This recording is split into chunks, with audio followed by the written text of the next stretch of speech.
ये बात समझने के लिए कि जब कभी भी कोई एक कॉइल है, जिसे कोई एक कुंडली है, C1 यहाँ बोला गया है, जब कभी भी उसके क्रॉस फ्लक्स चेंज होगा तो उस चेंज इन फ्लक्स की वजह से जो भी वहाँ पर विद्युत धारा उत्पन्न होती है, उसी विद्युत धारा को समझने के लिए और उसको मापने के लिए इस तरह का अरेंजमेंट किया गया।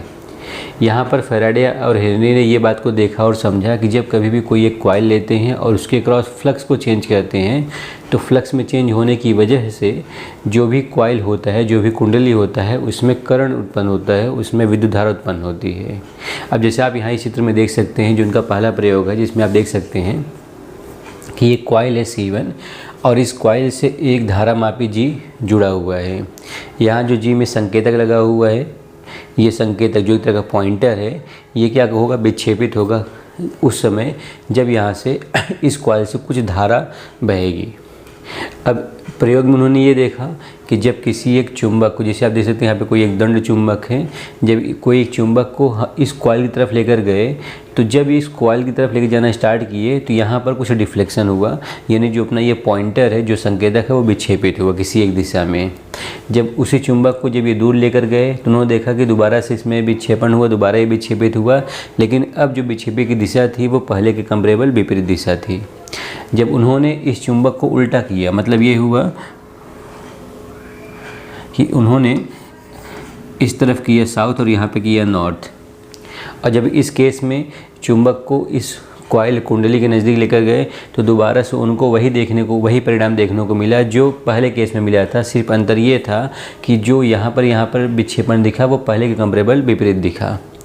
उन्होंने यहाँ पर ये बात भी नोटिस किया कि अगर चुंबक को जगह पर रखते हैं और इस कॉइल को आगे पीछे मूव करते हैं तो ऐसे केस में भी हमें सेम रिजल्ट देखने को मिलता है। एक बात यहाँ पर इनको ये भी समझा कि अगर चुंबक स्थिर है, रुका हुआ है, अगर कॉइल स्थिर है, रुका हुआ है, तो ऐसे केस में किसी भी तरह का भी यहाँ पर विद्युत धारा उत्पन्न नहीं होता है। तो जहाँ से उन्होंने ये बात समझा कि अगर आप चाहते हैं कि इसके क्रॉस, जो कॉइल है, इसके क्रॉस विद्युत धारा मिले, विद्युत धारा उत्पन्न हो, तो ज़रूरी है कि दोनों के बीच में एक सापेक्ष गति होना चाहिए, रिलेटिव मोशन होना चाहिए। दोनों में से कोई एक या दोनों एक दूसरे के रिस्पेक्ट में मूव करेंगे तभी जाकर हमें यहाँ पर विद्युत धारा मिलेगी। ऐसा ही एक सेटअप यहाँ दूसरा किया गया। जो दूसरा विद्युत प्रयोग है, वहाँ पर जो चुंबक है उस चुंबक को हटाकर एक दूसरा कुंडली रखा गया, से कुंडली C। जैसा आप यहाँ देख सकते हैं, जो कुंडली C है, यहाँ पर एक कॉइल कुंडली C है और ये एक बैटरी से जुड़ा हुआ है। बैटरी की वजह से इसमें देखिए एक करंट बह रहा है। ये जो करंट है वो कांस्टेंट अपरिवर्ती करंट है और इस कांस्टेंट अपरिवर्ती करंट की वजह से जो कुंडली C है, इसके अक्रॉस, इसके चारों तरफ एक अपरिवर्तित मैग्नेटिक फील्ड है। इन्होंने यहाँ पे ये देखा कि जब इस कुंडली C1 की तरफ लेके जाते हैं, जैसे इसको C1, जैसे हम लोग यहाँ पर इस चुंबक को ढकेलते हैं किसकी तरफ, कॉइल की तरफ, ठीक उसी तरह से जब कुंडली C2 को भी हम लोगों ने कॉइल C1 की तरफ ढकेला तो यहाँ पर जो धारा मापी लगा हुआ है G, इसमें कुछ डिफ्लेक्शन हुआ, मतलब विक्षेपित हुआ। जब यहाँ पर डिफ्लेक्शन हुआ तो वहाँ से ये बात समझ में आया कि यहाँ से विद्युत धारा बही और वही विद्युत धारा की वजह से यहाँ पर डिफ्लेक्शन हुआ।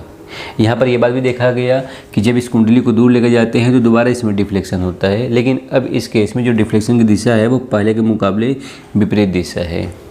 इवन यहाँ पर आप ये भी समझ सकते हैं कि अगर कुंडली C2 को जगह पर रखते हैं और C1 को आगे पीछे लेके जाते हैं तो यहाँ पर दोबारा से डिफ्लेक्शन देखने को मिलता है।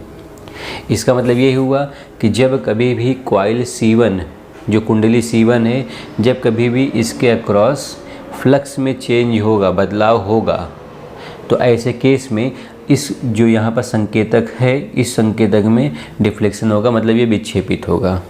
अब किस तरफ विक्षेपित होगा वो निर्भर करता है कि आप इसको पास ले जा रहे हैं या दूर लेके जा रहे हैं। इस दोनों केस में ये बात देखा और समझा गया कि जब भी दोनों, जैसे यहाँ पर हो जाए, फिर यहाँ ये प्रयोग हो जाए, ये प्रयोग हो जाए, वहाँ पर सापेक्ष मोशन यानी रिलेटिव मोशन होना चाहिए, सापेक्ष गति होना चाहिए। जब एक के रिस्पेक्ट में दूसरे का मोशन हो रहा होगा तभी फ्लक्स में चेंज होता है और यहाँ कुछ विद्युत धारा उत्पन्न होती है। लेकिन जो इनका तीसरा प्रयोग है, यहाँ पर ये बात बताया गया है कि ज़रूरी नहीं है कि दोनों कुंडली के बीच में सापेक्ष गति हो। जैसे आप यहाँ पे देख सकते हैं, यहाँ जो कुंडली C2 है इसमें बैटरी के साथ साथ एक दाब कुंजी भी लगी हुई है, एक की लगा हुआ टैपिंग की। यहाँ पर यह देखा गया कि जिस क्षण के लिए इस की को टैप करते हैं, दबाते हैं, उस छोटे से क्षण में यहाँ पर करंट बहेगा। उस करंट की वजह से चुंबकीय क्षेत्र बनेगा। उस चुंबकीय क्षेत्र की वजह से यहाँ पर कुल फ्लक्स में चेंज होगा। और जिस क्षण के लिए, जिस छोटे से क्षण के लिए यहाँ पर फ्लक्स में चेंज होता है, कौन सी कुंडली में? कुंडली C1 में। तो जब यहाँ पर फ्लक्स में चेंज होता है और उसी क्षण के लिए यहाँ पर विद्युत धारा प्रवाहित होती है। जो विद्युत धारा यहाँ पर उत्पन्न होती है वो यहाँ पर दिखता है, कहाँ पर? जी मापी में, गैल्वेनोमीटर में। यहाँ पर यह भी देखा गया कि इसको जब हम लोग टैप करते हैं, दबाते हैं, तब कुछ क्षण के लिए विद्युत धारा बहती है और यहाँ पर कुछ अपने को डिफ्लेक्शन दिखता है। जब इसको हम लोग छोड़ते हैं उस समय भी यहाँ पर कुछ क्षण के लिए फ्लक्स में चेंज होता है। फ्लक्स में चेंज होता है तो यहाँ पे धारा उत्पन्न होती है और उस धारा को यहाँ इस संकेतक के माध्यम से देखा जा सकता है।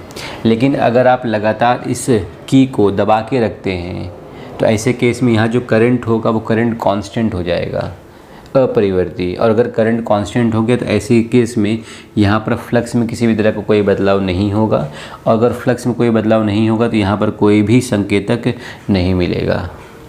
तो अगर आप इस टाइप को, इस की को लगातार बंद चालू करते रहेंगे, लगातार करते रहेंगे, एक क्षण के लिए बंद किया, फिर चालू किया, फिर बंद किया, फिर चालू किया, दबाए छोड़े, दबाए छोड़े, तो जब आप यहाँ पे कंटिन्यूस करते रहेंगे तो यहाँ पर कंटिन्यूस फ्लक्स में चेंज होता रहेगा।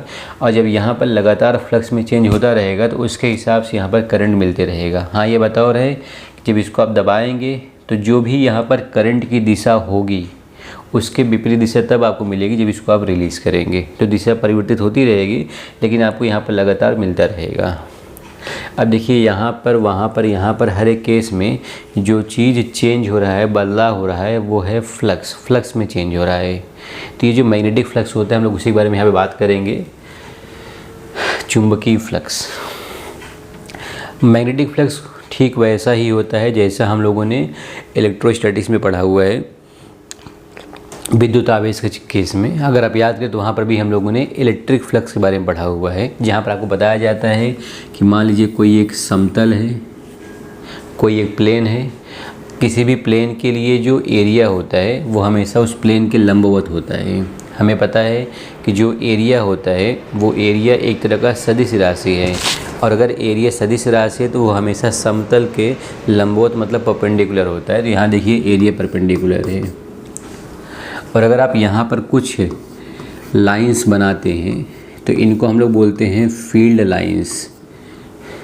तो जो क्षेत्र होता है इलेक्ट्रिक फील्ड या मैग्नेटिक फील्ड, ये उनके लाइंस होते हैं। अब अगर हम लोग फ्लक्स को याद कर, देखिए आप यहाँ भी देख सकते हैं, यहाँ पर एक समतल बना हुआ है और यहाँ पे देखिए ढेर सारे लाइंस जा रहे हैं। तो जो ये पृष्ठ क्षेत्रफल A है, इसे ढेर सारी चुंबकीय क्षेत्र रेखाएँ जा रही हैं।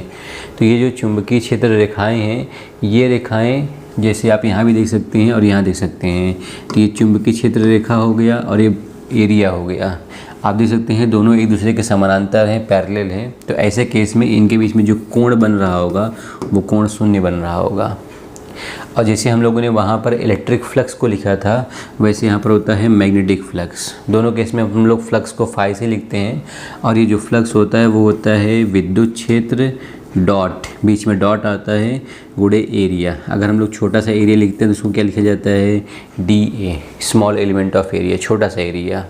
जैसे आप यहाँ देख सकते हैं कि जो विद्युत क्षेत्र है और जो एरिया है थीटा एंगल पर है। तो अगर आप यहाँ पर थीटा लिखना चाहते हैं तो इसको आप लिख सकते हैं BDA cos थीटा। तो BDA cos थीटा, थीटा क्या है? जो थीटा है वो B और A के बीच का एंगल है। अगर इसको आप B.A लिखेंगे तो भी चलेगा। जैसे एक छोटा सा एरिया आपने यहाँ पे लिखा है, ऐसा यहाँ पे ढेर सारा छोटा छोटा एरिया हो। जैसे आपने एक छोटा सा एरिया यहाँ पे लिया, फिर एक एरिया यहाँ पे लिया, फिर एक एरिया यहाँ पे लिया, फिर आपने यहाँ लिया, फिर यहाँ लिया। हर एक एरिया के लिए हम लोगों ने क्या लिखा? DA। और हर एक DA एरिया के लिए जो फ्लक्स होगा वो हम लोग ऐसा लिख सकते हैं। अगर मुझे पूरे समतल के लिए कुल फ्लक्स लिखना रहा तो कुल फ्लक्स के लिए दो तरीका होता है। या तो आप समेशन करो, यानी हर एरिया के फ्लक्स को क्या कर दो? ऐड कर दो। जैसे इसका हो गया DA1, DA2, DA3, DA4 इस तरह से। ये तो सबको आप ऐड कर दीजिए, ये फिर आप सबको इंटीग्रेट कर दो, जिससे टोटल फ्लक्स क्या हो जाएगा, फाई बराबर इंटीग्रेशन B.DA। तो जब भी आप इंटीग्रेट कर रहे हैं या ऐड कर रहे हैं, इसका मतलब ये हुआ कि आप हर एक उस एरिया को ले रहे हैं जिसके लिए आपने यहाँ पर फ्लक्स लिखा हुआ है। तो जैसा ही जो कॉन्सेप्ट होता है इलेक्ट्रिक फ्लक्स के बारे में, वही कॉन्सेप्ट होता है मैग्नेटिक फ्लक्स के बारे में। अब हम लोग यहाँ पर बात करेंगे फैराडे का प्रेरण का नियम। जैसा हम लोगों ने भी देखा कि 3 अलग अलग प्रयोग हैं, जहाँ पर ये बताया जाता है कि जब कभी भी, जैसे कोई एक कॉइल है, जैसे मान लो ये कॉइल हो गया, जब कभी भी किसी भी कॉइल के क्रॉस फ्लक्स में चेंज होता है, फ्लक्स में बदलाव होता है, परिवर्तन होता है, तो उस कॉइल में करंट बहता है। जैसे हमने देखा था कि जो कॉइल C1 था, कुंडली C1, उसमें करंट उत्पन्न होगा। अब क्वेश्चन ये बनता है कि करंट अगर उत्पन्न हो रहा है तो करंट उत्पन्न होने के पीछे का जो रीजन होता है वो रीजन होता है विभवांतर, जिसको बोलते हैं पोटेंशियल डिफरेंस। अगर ये कुंडली है, अगर मान लेते हैं इस कुंडली में इस दिशा में करंट बह रहा है, तो ये, या फिर ये मान लेते हैं कुंडली हो गया और इस कुंडली में ऐसा करंट बह रहा है, तो किसी भी कुंडली में, किसी भी कॉइल में अगर करंट बहता है तो करंट के बहने के पीछे का जो रीजन होता है वो होता है विभवांतर। इसका मतलब ये हुआ कि सबसे पहले इस कुंडली में एक विभवांतर बना होगा। समझिए कि एक बना होगा प्लस और एक बना होगा माइनस, समझने के हिसाब से एक हायर पोटेंशियल और एक लोअर पोटेंशियल। इन्हीं का जो अंतर होता है उसको हम लोग क्या बोलते हैं, विभवांतर। इसी विभवांतर की वजह से यहाँ पर क्या बह रहा है, करंट बह रहा है, जिसको बोलते हैं इंड्यूस्ड करंट। ये जो इंड्यूस्ड करंट होता है, जो ये विद्युत धारा उत्पन्न होती है, इस इंड्यूस्ड करंट के पीछे जो होता है वो होता है इंड्यूस्ड ईएमएफ। इसको बोलते हैं इंड्यूस्ड ईएमएफ। जो यहाँ पे विभवांतर है, उसी विभवांतर के मान को, उसके वैल्यू को हम लोग क्या बोलते हैं, इंड्यूस्ड ईएमएफ। तो फैराडे का जो नियम है वो ये बोलता है कि जब कभी भी किसी भी कॉइल, किसी भी कुंडली के अक्रॉस फ्लक्स में चेंज होगा समय के अंतराल, समय के रिस्पेक्ट में, तो जब समय के रिस्पेक्ट में फ्लक्स में चेंज हो रहा है, मतलब d∅/dt, तो जब कभी भी समय के रिस्पेक्ट में फ्लक्स में चेंज होगा तो ऐसे केस में उस कुंडली में क्या इंड्यूस होता है, ईएमएफ। तो इसको हम लोग बोल सकते हैं कि जब कभी भी समय के हिसाब से जब कभी भी फ्लक्स में चेंज होगा तो फ्लक्स में चेंज होने की वजह से इस कुंडली में ईएमएफ इंड्यूस होता है। So that induced EMF is equal to d∅/dt। यहाँ पर माइनस साइन भी हम लोग यूज़ करते हैं। अभी हम लोग आगे के टॉपिक में देखेंगे कि यहाँ पे माइनस साइन क्यों आता है, बाकी यहाँ पर माइनस साइन भी यूज़ किया जाता है। अब मान लीजिए आपने कोई एक स्प्रिंग लिया, तो स्प्रिंग को हम लोग एक कुंडली बोल सकते हैं। जो अपना पेन में स्प्रिंग होता है उसको हम लोग कुंडली बोल सकते हैं। देखिए उस स्प्रिंग में ढेर सारा सा छल्ला होता है, लूप जिसको बोल सकते हैं। तो अगर ऐसे n नंबर ऑफ लूप्स रहें तो जो ये इंड्यूस्ड ईएमएफ होता है E, उसको लिख सकते हैं -n d∅/dt। तो ये समझिए कि एक सिंगल कॉइल है, एक सिंगल लूप है, तो एक सिंगल लूप के लिए हम लोग ये फॉर्मूला यूज़ करते हैं। लेकिन अगर नंबर ऑफ लूप बहुत ज़्यादा है तो उसके हम लोग यहाँ पे क्या यूज़ करते हैं, n। तो फैराडे ने यहाँ पर ये बात बोला हुआ है कि जब कभी भी किसी भी कुंडली के अक्रॉस फ्लक्स में चेंज होता है, तो जो भी फ्लक्स में चेंज होता है, that change in flux is proportional to induced EMF. वो ईएमएफ के डायरेक्टली प्रोपोर्शनल होता है, समानुपाती होता है। फ्लक्स में समय के हिसाब से जितना ज़्यादा चेंज होगा, ईएमएफ भी उतना ही ज़्यादा क्या होगा, उत्पन्न होगा, प्रोड्यूस होगा, इंड्यूस होगा। तो ईएमएफ इक्वल टू -d∅/dt। अब यहाँ पर जो ये माइनस साइन आता है, इसी माइनस साइन को बताने के लिए एक नाम आता है जिसको हम लोग बोलते हैं लेंस का नियम तथा ऊर्जा संरक्षण। अब देखिए जो लेंस का नियम है और ऊर्जा संरक्षण है, उसको समझने के लिए सबसे पहले आपको यहाँ पर ये समझना होगा कि जो वहाँ पर माइनस साइन आता है उस माइनस साइन क्यों लिखते हैं हम लोग। अब देखिए कभी भी जब ऐसा क्रॉस बनता है और जब ऐसा डॉट बनता है, तो क्रॉस का मतलब ये होता है कि जो मैग्नेटिक फील्ड की दिशा है वो अंदर की तरफ है। जैसे पेज है तो पेज पर अंदर की तरफ अगर मैग्नेटिक फील्ड की दिशा होगी तो क्रॉस बनाते हैं।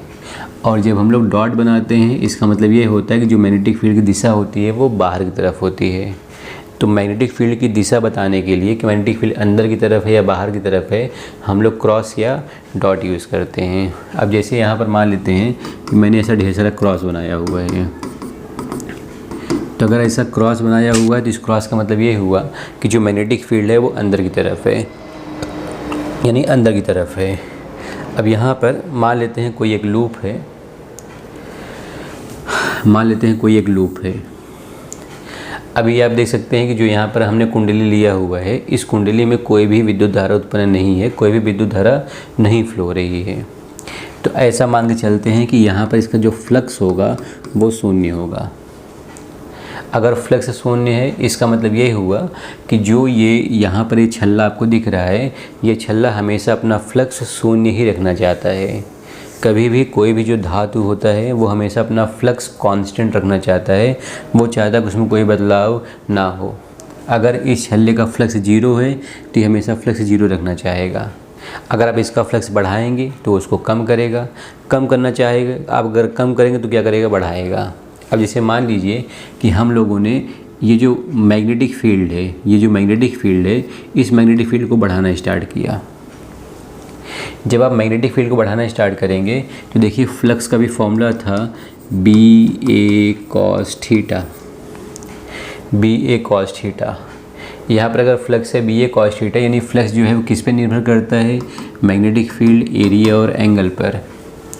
अगर यहाँ फ्लक्स लिखा गया है BA cos थीटा, अगर आपने मैग्नेटिक फील्ड को बढ़ाना स्टार्ट किया इसका मतलब फ्लक्स बढ़ेगा। तब ऐसा बोल सकते हैं कि इस छल्ले के क्रॉस फ्लक्स बढ़ना स्टार्ट होगा, और जैसे ही इस छल्ले के क्रॉस फ्लक्स बढ़ना स्टार्ट होगा ये फ्लक्स को कम करना चाहेगा। फ्लक्स को कम करने के लिए जिस दिशा में पहले से मैग्नेटिक फील्ड है, कहाँ पर है, क्रॉस मतलब अंदर की तरफ, तो ये छल्ला अपना खुद का मैग्नेटिक फील्ड उत्पन्न करता है बाहर की तरफ, ताकि वो उसको कैंसिल कर सके।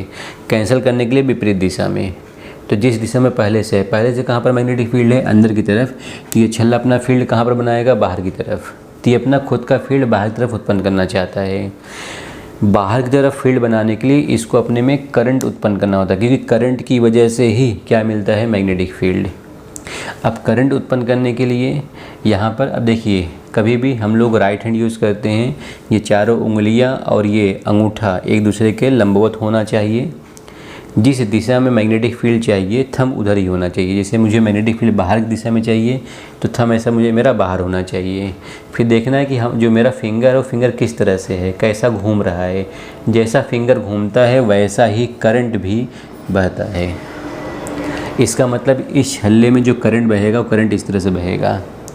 और अभी हमने थोड़े टाइम पहले बात किया, अभी इसके ठीक पहले, कि जो करंट बहता है वो बढ़ता है विभवांतर की वजह से। इसका मतलब ये हुआ कि यहाँ पर एक EMF इंड्यूस हुआ होगा, जहाँ पर ये होगा प्लस, ये होगा माइनस, जिसको बोलते हैं इंड्यूस्ड EMF।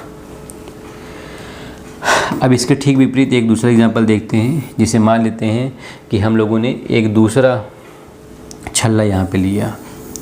ध्यान रखिएगा ये दोनों अलग अलग एग्जांपल है। एक दूसरा छल्ला हम लोगों ने यहाँ पे लिया। इस केस में हमने जो मैग्नेटिक फील्ड है उसको कम करना स्टार्ट किया। अब अगर आप मैग्नेटिक फील्ड को कम करेंगे तो जो छल्ला है वो मैग्नेटिक फील्ड को बढ़ाना चाहेगा, क्योंकि अब मैग्नेटिक फील्ड कम करें मतलब इसके अक्रॉस फ्लक्स कम हो रहा होगा। अगर फ्लक्स कम हो रहा होगा तो फ्लक्स को क्या करना चाहेगा, बढ़ाना चाहेगा। तो फ्लक्स को बढ़ाने के लिए जिस दिशा में पहले से मैग्नेटिक फील्ड है उसी दिशा में ये खुद का मैग्नेटिक फील्ड उत्पन्न करता है। यहाँ पर विपरीत था, क्योंकि यहाँ बढ़ रहा था, कम करना था, तो इसलिए विपरीत दिशा में। यहाँ पे क्या है कि हमने मैग्नेटिक फील्ड को कम किया, मतलब फ्लक्स कम हो रहा है। अगर फ्लक्स कम हो रहा है तो फ्लक्स को बढ़ाना चाहेगा। तो फ्लक्स को बढ़ाने के लिए जिस दिशा में पहले से मैग्नेटिक फील्ड है उसी दिशा में खुद का फील्ड बनाता है। पहले से फील्ड कहाँ पर है, अंदर की तरफ। अगर पहले से फील्ड अंदर की तरफ है तो ये अपना फील्ड भी कहाँ बनाएगा, अंदर की तरफ। मतलब जो अंगूठा है वो अंदर होगा, और जब अंगूठा अंदर होगा तो देखिए जो अंगुलियाँ हैं ऐसा जा रही है इस तरह से, यानी करंट ऐसा बहेगा इस तरह से। करंट क्यों बहता है, विभवांतर की वजह से। मतलब यहाँ पर एक ऐसा विभवांतर बना होगा, ये ऐसा माइनस प्लस, प्लस से माइनस। तो अगर आप इन दोनों को देखें तो यहाँ देखिए ये बैटरी पहले यहाँ इस विभवांतर में ऊपर प्लस था, नीचे माइनस था जब मैग्नेटिक फील्ड बढ़ा था।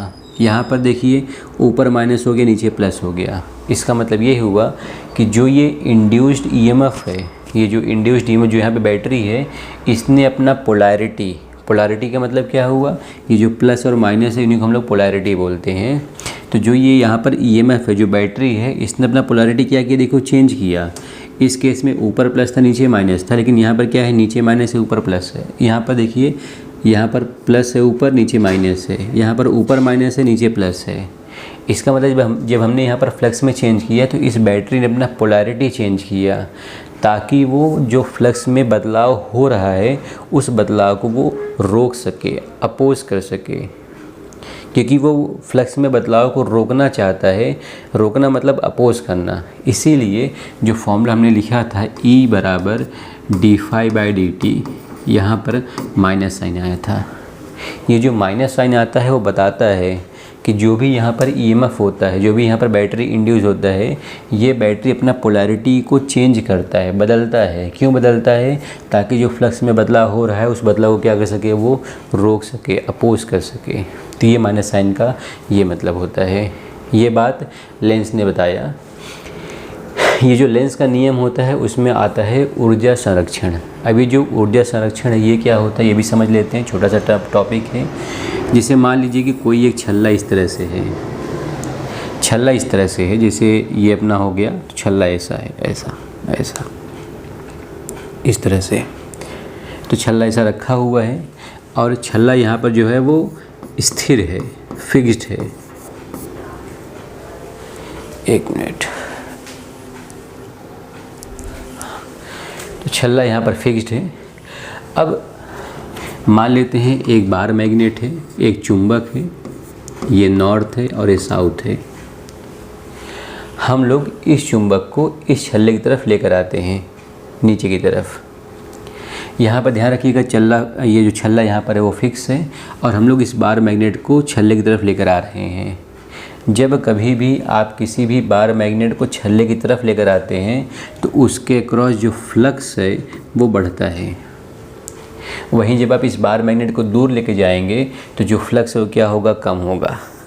तो यहाँ पर इस केस में जब आप इस चुंबक को इस छल्ले की तरफ ला रहे होंगे तो इस छल्ले के क्रॉस फ्लक्स बढ़ रहा होगा और जब फ्लक्स बढ़ेगा तो ये फ्लक्स को कम करना चाहेगा।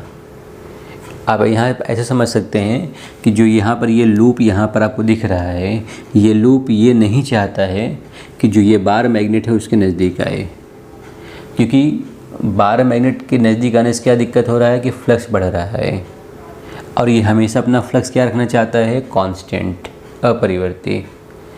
तो अगर चुंबक इसके नज़दीक आने की वजह से इसका फ्लक्स बढ़ रहा है तो ये फ्लक्स को कम करना चाहेगा। क्योंकि चुंबक नीचे आ रहा है तो समझिए कि जो मैग्नेटिक फील्ड है वो नीचे की तरफ है। तो ये जो छल्ला है अपना खुद का मैग्नेटिक फील्ड कहाँ बनाएगा, ऊपर की तरफ। तो इस बार मैग्नेट की वजह से मैग्नेटिक फील्ड नीचे की तरफ है, बार मैग्नेट की वजह से, क्योंकि ये नॉर्थ है, नॉर्थ से मैग्नेटिक फील्ड लाइन बाहर निकलता है तो नीचे की तरफ है। और जो छल्ला है वो खुद का फील्ड कहाँ बनाएगा, ऊपर की तरफ, ताकि जो फ्लक्स बढ़ रहा है उसको बढ़ने क्या कर सके, रोक सके। अभी हमने इसके पहले बात किया कि अगर इस छल्ले को खुद का मैग्नेटिक फील्ड बनाना है तो अपने अंदर क्या उत्पन्न करना होगा, करंट, क्योंकि करंट की वजह से मैग्नेटिक फील्ड मिलता है। इसका मतलब कि यहाँ पर करंट बहना शुरू हो जाएगा छल्ले में। अब इस छल्ले को मैग्नेटिक फील्ड कहाँ बनाना है, ऊपर की तरफ। तो थंब कहाँ होना चाहिए, ऊपर। अगर थंब ऊपर होना चाहिए, देखिए ऐसे जाएगा इस तरह से, तो करंट ऐसा बहेगा। तो ये करंट की वजह से ये छल्ला अपना मैग्नेटिक फील्ड बनाएगा और वो मैग्नेटिक फील्ड इस चुंबक की वजह से जो फ्लक्स बढ़ रहा है उसको वो कम करेगा। यानी ये छल्ला ये कोशिश करता है कि ये जो चुंबक है वो नीचे ना आए। आप थोड़ा सोचिएगा, ध्यान समझने का ट्राई करिएगा। अगर कोई एक बार मैग्नेट है, अगर ये नॉर्थ है और ये साउथ है, तो जो मैग्नेटिक फील्ड है वो नॉर्थ से बाहर निकलता है और घूम के कहाँ जाता है, साउथ में। अब अगर इस छल्ले को देखें, समझिए कि एक समतल है जिसमें से इस सरफेस से मैग्नेटिक फील्ड बाहर निकल रहा है। अगर यहाँ से ये लाइन बाहर निकल रहा है, मतलब जो ये ऊपर का सरफेस है इसको मैं बोल सकता हूँ नॉर्थ, और यही जो मैग्नेटिक फील्ड बाहर निकल रहा है यही घूम के यहाँ पे से जाता है अंदर की तरफ, यानी जो ये नीचे का सरफेस को मैं क्या बोल सकता हूँ, साउथ। तो अगर ऐसा एक समतल हो गया तो समतल में ऊपर का बन गया नॉर्थ, नीचे का बन गया साउथ। अब आप समझ सकते हैं, अगर समतल में ये ऊपर का जो सरफेस है अगर ये नॉर्थ है और ये चुंबक का नॉर्थ है, तो नॉर्थ को क्या करता है, प्रतिकर्षित करता है, रिपेल करता है। इसका मतलब ये नॉर्थ इस नॉर्थ को क्या करेगा, रिपेल करेगा। इसका मतलब ये होता है कि ये छल्ला जो है इसको नीचे आने से क्या करेगा, रोकेगा। अब अगर छल्ला इस चुंबक को नीचे आने से रोक रहा है और उसके बावजूद भी अगर आप इस चुंबक को नीचे लाना चाहते हैं तो आपको इसको नीचे लाने में कुछ कार्य करना होगा,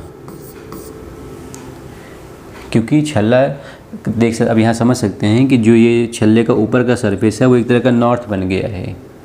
ये छल्ला एक तरह का द्विध्रुव बन गया है। अगर छल्ला द्विध्रुव बन गया है मतलब ऊपर नॉर्थ नीचे साउथ है, तो ये नॉर्थ इस नॉर्थ को क्या करेगा, प्रतिकर्षित करेगा, रिपेल करेगा, नीचे आने से इसको रोकेगा।